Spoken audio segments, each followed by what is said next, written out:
প্রতিটি বিপ্লবের পরে একটা প্রতি বিপ্লবের সম্ভাবনা সবসময় থাকে। সেই প্রতি বিপ্লব যারা ঘটাতে চেয়েছে পরাজিত ফ্যাসিবাদী শক্তি বিদেশে বসে তাদের প্রথম দফা ব্যর্থ হয়েছে। তারা মাইনরিটি ধোঁয়া তুলেছিল, হিন্দু নির্যাতনের ধোঁয়া তুলেছিল, যেটা মিথ্যা বলে প্রমাণিত হয়েছে। যারা বিভিন্ন রকমের অস্থিরতা সৃষ্টির পায়তারা করছে বাংলাদেশে, সেগুলো প্রতিদিন আপনি দেখছেন যে নস্যাৎ করে দিচ্ছে ছাত্র জনতা।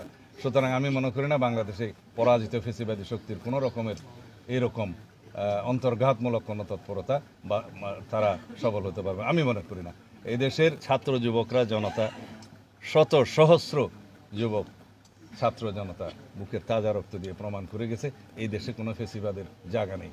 স্বৈরাচারের কোনো উৎপত্তি এই দেশে হতে পারবে না।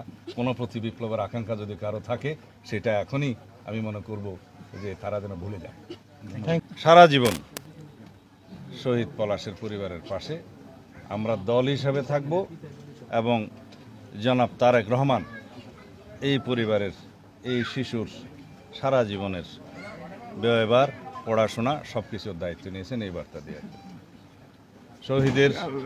শহীদ পলাশের রক্তের বিনিময়ে যে রক্তাক্ত বিপ্লব সাধিত হয়েছে বাংলাদেশে, শহীদ পলাশের যেই স্বপ্নের বাংলাদেশ, পলাশ স্বপ্নে যে বাংলাদেশ দেখেছিলেন, সেই স্বপ্নের বাংলাদেশ প্রকৃত স্বাধীন, সার্বভৌম এবং প্রকৃত গণতান্ত্রিক দেশ যাতে আমরা বিনির্মাণ করতে পারি তার সন্তানের জন্য, সেই জন্য আমরা দেশবাসীর সকলের সহযোগিতা কামনা করি এবং আমরা অঙ্গীকার আবদ্ধ শহীদের স্বপ্নের বাংলাদেশ বিনির্মাণের জন্য, যে বাংলাদেশে সবারই মানবাধিকার, সমস্ত সাংবিধানিক অধিকার, গণতান্ত্রিক অধিকার সমুন্নত থাকবে, সেরকম একটি বাংলাদেশ বিনির্মাণের জন্য আমরা অঙ্গীকার আবদ্ধ, প্রতিশ্রুতিবদ্ধ।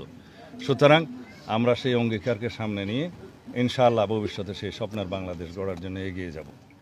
ধন্যবাদ।